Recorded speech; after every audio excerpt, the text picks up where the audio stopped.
Imagine a 15-year-old boy not just navigating the ups and downs of teenage life, but instead rewriting the record books by earning a PhD in quantum physics. That's the astonishing story of Laurent Simons, and it raises big questions about genius, ambition, and the future of humanity. This isn't just about academic feats.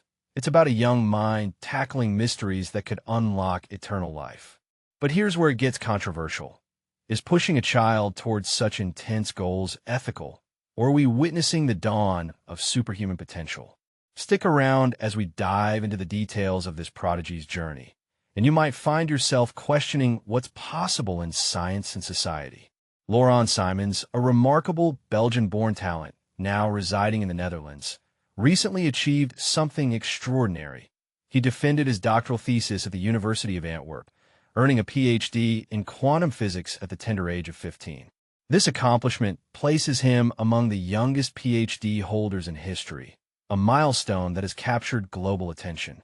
His dissertation delved into the fascinating world of Bose polarons in superfluids and supersolids, a topic that might sound like science fiction to many, but it's rooted in real, cutting-edge physics.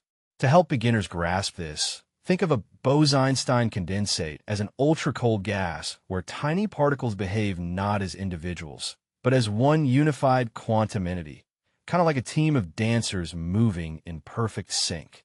This setup acts as a controllable laboratory for exploring complex quantum behaviors, such as polarons, which are essentially impurities surrounded by the gas like a celebrity in a crowd, and exotic states like supersolids.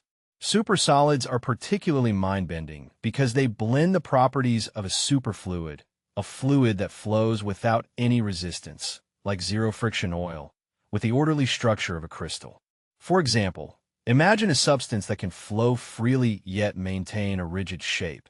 It's a paradox that challenges our everyday understanding of matter and has implications for advanced materials and even quantum computing.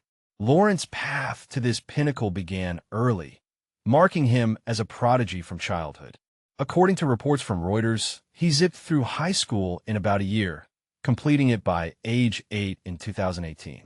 Fast forward to 2019, and the young scholar was on the verge of shattering records by earning a university degree before turning 10.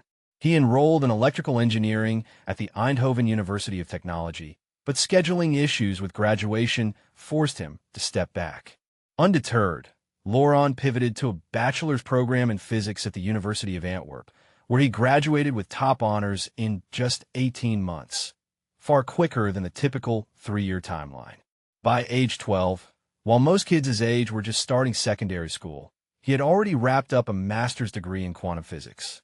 Full-time students usually take 2 years for this, but Laurent completed all coursework in the first semester, using the second for his thesis and a hands-on internship. This practical experience took him to Germany's Max Planck Institute for quantum optics, where he began bridging the worlds of physics and medicine.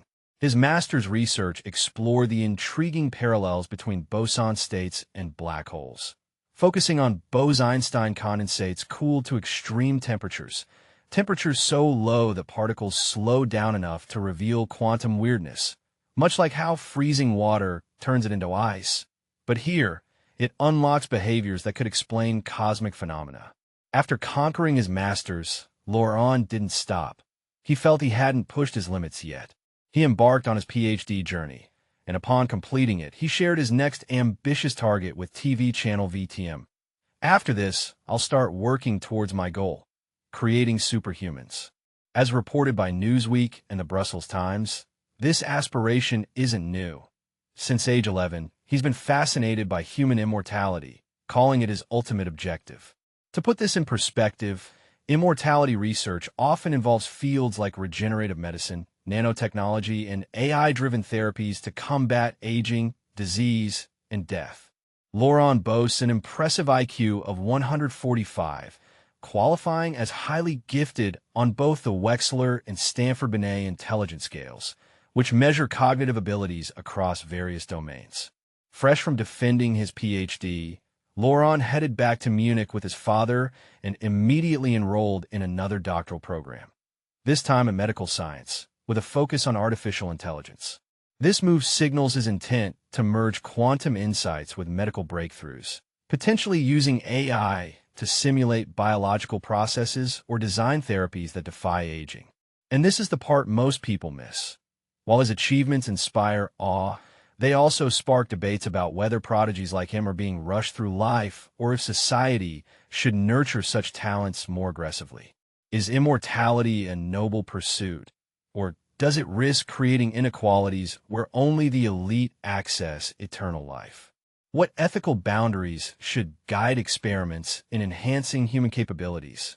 What are your thoughts on this?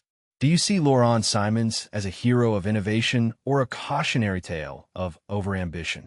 Should we prioritize immortality research or focus on solving more immediate global issues like climate change and poverty? And here's a controversial twist. If superhumans become reality, could it widen social divides between the enhanced and the rest? Share your opinions, agreements, or disagreements in the comments below. Let's discuss.